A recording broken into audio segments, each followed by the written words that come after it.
तुला शिकवीन चांगलाच धडा या मालिकेच्या आजच्या भागात आपण पाहणार आहोत. घडलेल्या प्रकाराबद्दल चारुलता आणि चारुहास बोलत असतात. चारुहास सर चारुलताला जाब विचारत असतात की त्या दुर्गेश्वरीने एवढा मोठा गुन्हा केला, मग तरीही तू तिला माफ कसं काय केलं. तर चारुलता म्हणत असते की आपल्याच घरातल्या माणसाने असा गुन्हा केल्यावर आपण त्याला पोलिसांच्या स्वाधीन करणं मला नाही पटत. मला असं वाटतं की आपल्या घरातील व्यक्तीने चूक केली आहे ना, मग आपणच तिला शिक्षा द्यावी. या सगळ्यामध्ये कायद्याला मध्ये आणायला नको. तर चारुहास सर म्हणत असतात की तुला कळत का नाहीये, त्या दुर्गेश्वरीने साधीसुधी चूक नाही तर मोठा गुन्हा केला होता. ती आपल्या जीवावर उठली होती. तिने तुला मारण्याचा प्रयत्न केला, मग तरीही तू तिला माफ करण्याचा स्टँड घ्यायला नको होता. मात्र चारुलता तिचंच कसं बरोबर होतं हे चारुहास सरांना समजून देण्याचा प्रयत्न करत असते. की म्हणत असते की मला असंही वाटलं की दुर्गेश्वरीला तिच्या चुकीची शिक्षा व्हायला हवी, पण म्हणून तिला पोलिसांच्या ताब्यात देणं मला पटत नाहीये. हवं तर आपण तिला या घरातून बाहेर काढलं असतं, तिच्या गावी परत पाठवलं असतं, पण असं तिला पोलिसांच्या ताब्यात द्यायला नको होतं. आणि या सगळ्यामध्ये तिच्या मुलीची चंचलाची तरी काय चूक आहे. मात्र चारुहास सर चारुलताला सावध करत म्हणत असतात की ती चंचलासुद्धा तिच्या आईसारखीच आहे, तू तिच्यावर विश्वास ठेवू नको. मात्र चारुलता तिचंच कसं बरोबर आहे हे चारुहास सरांना पटवून देण्याचा प्रयत्न करत असते आणि मला दुर्गेश्वरीला पोलिसांच्या ताब्यात देणं पटलंच नाही असं सांगून तेथून निघून जाते. त्यामुळे त्यांनाही आश्चर्य वाटते. दुसरीकडे अक्षरा आणि अधिपतीसुद्धा याच विषयावर बोलत असतात. अक्षरा म्हणत असते की मावशींनी आईंना मारण्याचा प्रयत्न केला, पण तरीही आईंना त्यांचा राग का नाही आला. त्यांनी इतक्या सहजासहजी मावशींना कसं काय माफ केलं, मला खरंच कळत नाहीये. तर अधिपती म्हणत असतो की कधीकधी माणसाचं वय झाल्यावर माणूस हळवा होतो. एखादं जर काही बोललं तर पटकन त्याच्यावर विश्वास ठेवतो, म्हणून कदाचित त्यांनी असं केलं असेल. पण अक्षरा म्हणते की त्यांना थोडाही राग कसा काय नाही आला. मला तर असं वाटलं की त्यांनी सहजपणे मावशींना माफ केलं. मात्र अधिपती अक्षराला सांगत असतो की मास्तरीणबाई, तुम्ही आता उगाच या सगळ्याचा एवढा विचार नका करू. मात्र अक्षरा काही ऐकत नाही. तिला या सगळ्यामध्ये नक्कीच काहीतरी गडबड आहे असं वाटत असतं. मात्र अधिपती अक्षराला या सगळ्या विचारांमधून बाहेर काढण्यासाठी जादूगार असल्याची ॲक्टिंग करतो आणि तिला खूप हसवतो. त्यामुळे अक्षरा खुश होते. दुसरीकडे चंचला तिच्या खोलीतल्या वस्तू इकडे तिकडे फेकून देत असते. तितक्यात मग चारुलता तिच्यासाठी जेवण घेऊन त्या ठिकाणी येते.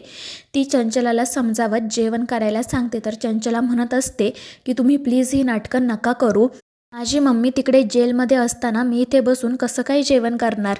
मात्र चारुलता तिला समजावते की असं रडून काही होणार नाही, तू स्वतःला त्रास करून घेऊ नको. आणि जर तू जेवण केलं नाही हे तुझ्या आईला कळलं तर तिला तरी आवडेल का, नाही ना. मात्र चंचला म्हणत असते की तुम्ही आता मायेचं हे खोटं नाटक करू नका. तुमच्या हातात होतं माझ्या मम्मीला वाचवणं, पण तुम्ही तसं नाही केलं. तुम्हीसुद्धा सगळ्यांसारखंच तिला जेलमध्ये पाठवलं. मात्र चारुलता म्हणत असते की माझी इच्छा होती की तिला माफ करावं, मात्र घरच्यांनी नाही ऐकलं. मात्र चंचला म्हणत असते की मला आता एक गोष्ट कळली आहे की या जगात कोणीच कोणाचं नसतं आणि म्हणूनच जग फसतं. तर चारुलता तिच्या खांद्यावर हात ठेवत तिला धीर देण्याचा प्रयत्न करत असते, पण चंची तिचं काही ऐकत नाही. उलट ती चारुलतावरच वाटेल ते आरोप करते आणि म्हणू लागते की तुम्ही या घरात आलात ना, म्हणून माझ्या मम्मीला घराबाहेर जावं लागलं. आणि मग ती रागातच तेथून निघून जाते. दुसरीकडे अक्षरा तिच्या खोलीत बसलेली असते आणि त्यावेळी तिला असं स्वप्न पडतं की चारुलताचं आणि चारुहासचं लग्न झालं आहे. ते दोघेजण आनंदाने गृहप्रवेश करत आहेत. आजी आणि ती त्या दोघांचं औक्षण करतायत आणि मग आजींनी सगळा कारभार चारुलताच्या हातात सोपवलाय. त्यामुळे अक्षरा खूप खुश असते. तितक्यात अधिपती त्या ठिकाणी येतो आणि तिला मोठ्याने आवाज देतो. त्यामुळे ती भानावर येते आणि मग तो तिला विचारू लागतो की काय झालं, तुम्ही काय स्वप्न बघत होतात का. आणि त्यावरती हसतच म्हणते, हो अधिपती, तुम्हाला कसं कळलं. आणि मग ती अधिपतीला विचारते की सांगा बरं मी काय स्वप्न बघत होते ते.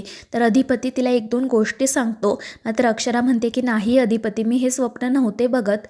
तर तो विचारतो की मग कोणतं स्वप्न बघत होता तुम्ही. आणि त्यावर अक्षरा हसतच सांगते की मी आईबाबांची लव्ह स्टोरी बघत होते.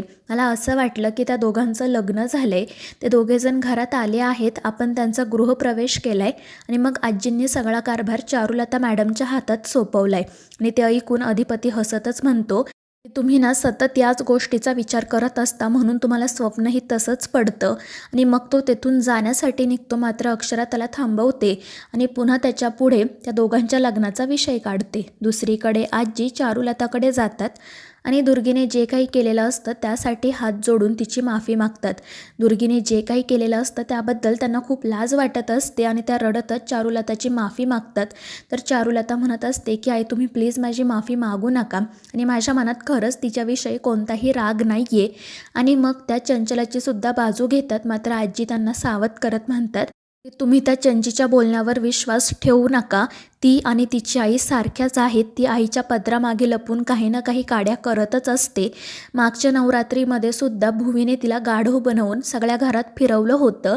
मात्र त्यावर चारुलता असं म्हणते की त्यावेळी तिने चुकी केली असेल पण आता तर तिची काही चूक नाही आहे ना, मग आपण तिला समजून घ्यायला हवं, उगाच तिला शिक्षा द्यायला नको.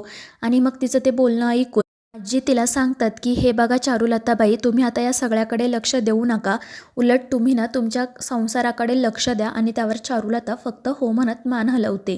दुसरीकडे अक्षरा पुन्हा पुन्हा अधिपतीला चारुहास आणि चारुलताच्या लग्नाबद्दल कन्व्हिन्स करण्याचा प्रयत्न करत असते.